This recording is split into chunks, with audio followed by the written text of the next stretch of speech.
4 ദിവസത്തെ മോന്റെ വീട്ടിലെ പരാക്രമണത്തിന് ശേഷം ഇന്ന് സ്കൂളിൽ പോകാൻ ഇറങ്ങിയപ്പോഴാണ് ഞാൻ ഞെട്ടിക്കുന്ന സത്യം മനസ്സിലാക്കുക കേട്ടോ. അതെന്താണെന്ന് വെച്ചാല് നിറയെ കായകൾ പിടിച്ച നമ്മുടെ തക്കാളിയില്ലേ, അത് തേണ്ട ചത്തു ഗൈസ്. ഇന്നലെ വീശിയടിച്ച കാറ്റ് കാരണമാണെന്ന് തോന്നുന്നു തക്കാളി ചെടി തേണ്ട നടുവ് ഒടിഞ്ഞു കിടക്കുന്നു. ഇതിനിടയ്ക്ക് മോൻ്റെ ഒരു മൊട്ടം മടി കയ്യിലെടുത്ത് വെച്ചിട്ട് പറയുന്നു മിസ്സിന് കൊണ്ട് കൊടുക്കാനാണെന്ന്. ഞാൻ പറഞ്ഞ ആദ്യത്തെ തല്ല് നിനക്ക് തന്നെ കിട്ടുന്നു. പിന്നെ അവൻ അതും കൈ പിടിച്ച് 1-2 കൈരടിയും കളരിയൊക്കെ നടത്തിയിട്ടുണ്ട്.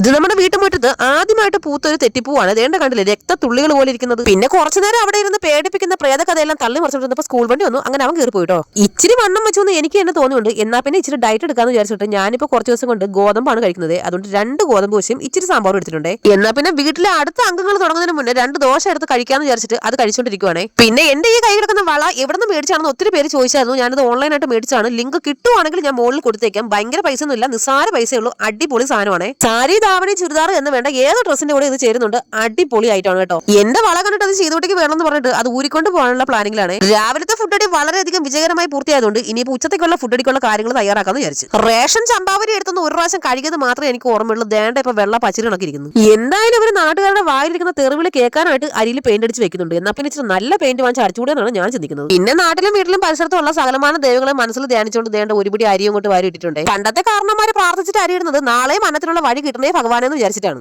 എന്നാൽ ഞാൻ പ്രാർത്ഥിച്ചത് ഇതൊന്നും കഴിച്ചിട്ട് തട്ടിപ്പോരുത് ദൈവമേ എന്ന് വിചാരിച്ചിട്ടാണ് കേട്ടോ. വൈകുന്നേരം 3 മണിയായപ്പോൾ മോൻ വന്നായിരുന്നു. പിന്നെ അവനെ കൊണ്ട് ട്യൂഷൻ ക്ലാസ്സിൽ പോകാനുള്ള ഒരുക്കുമായിരുന്നു. ഞാനിട്ടേക്കുന്ന ഈ ടോപ്പ് വെറും 250 രൂപയുള്ളൂ. അടിപൊളി കോട്ടന്റെ ടോപ്പാണ്, നല്ല സൂപ്പർ കളറുമാണ്. ഇതിനിടയ്ക്ക് ഒരു ദാക്ഷണം ഇല്ലാതെ ഒരു മൊട്ടം കൊതുവെച്ച് കടിച്ചു തോന്നും. ഇതിന്റെ ലിങ്ക് കിട്ടുമോ ഇല്ലെന്ന് വലിയ ഉറപ്പൊന്നുമില്ല. കിട്ടുവാണെങ്കിൽ ഞാൻ ആ വളയുടെ കൂട്ടത്തിൽ ടാഗ് ചെയ്ത് കൊടുത്തേക്കാവേ. ട്യൂഷന് പോകുന്നത് വീട്ടിന്റെ അവിടെ നിന്ന് തൊട്ട് മുകളിലാണ്. അങ്ങോട്ട് പോകുന്ന എനിക്ക് കടയൊന്നുമില്ല. പിന്നെ എന്തുണ്ടാക്കാനാണെന്നോ ഞാൻ ഈ പേഴ്സ് എടുത്ത് കയ്യിൽ വെച്ചത്. പിന്നെ ഞാൻ മൊട്ടം റബ്ബർ മരങ്ങളുടെ ഇടയിലൂടെ ഒക്കെ പോയി കൊതുകിന്റെ കടിയും കൊണ്ട് നേണ്ട മോനെ ട്യൂഷനാക്കിയിട്ട് ഞാൻ തിരിച്ചു വന്നിട്ടുണ്ടേ. ഒരു മുതുക്ക് കയറ്റം ശ്വാസം വിടാതെ കയറി ഇറങ്ങി വന്നുകൊണ്ടാണെന്ന് തോന്നുന്നു. വന്ന ഉടനെ ഞാൻ തന്റെ ഒരു ബോട്ടിൽ നിറച്ച് വെള്ളം കുടിച്ചായിരുന്നേ. എന്നിട്ട് പിന്നെ ഡ്രസ്സും ചേഞ്ച് ചെയ്തിട്ട് ഞാൻ തന്റെ ശീതൂട്ടിക്കുള്ള മുട്ട ഓംലെറ്റ് ഉണ്ടാക്കുവാണേ. കറക്റ്റ് കേരളത്തിന്റെ ഭൂപടം. പണ്ട് പരീക്ഷയ്ക്ക് വെറുതെ വരച്ച സമയം കളഞ്ഞു ഒരു ഓംലെറ്റ് ഉണ്ടാക്കി അങ്ങോട്ട് വെച്ചാതായിരുന്നു. ഞാൻ ഓംലെറ്റ് ഉണ്ടായിക്കൊണ്ട് വരുന്നത് കണ്ടപ്പോഴേ ശീതൂട്ടിക്ക് മനസ്സിലായി ആ നടന്നു വരുന്നത് ഒരു പണി കാണുന്നു. അപ്പൊ തന്നെ അവൾ സൈറണും ഓണാക്കിയിട്ടുണ്ട്. എന്നാ പിന്നെ ഞാനൊന്ന് വഴിയെ പോണ കാക്കയിടാൻ പൂച്ചയുടെ കണക്കെടുപ്പ് നടത്തി ഒന്ന് കൊടുക്കട്ടെ. നമ്മുടെ ചാനൽ ഒന്ന് സബ്സ്ക്രൈബ് ചെയ്തേക്കണേ. ടാറ്റ.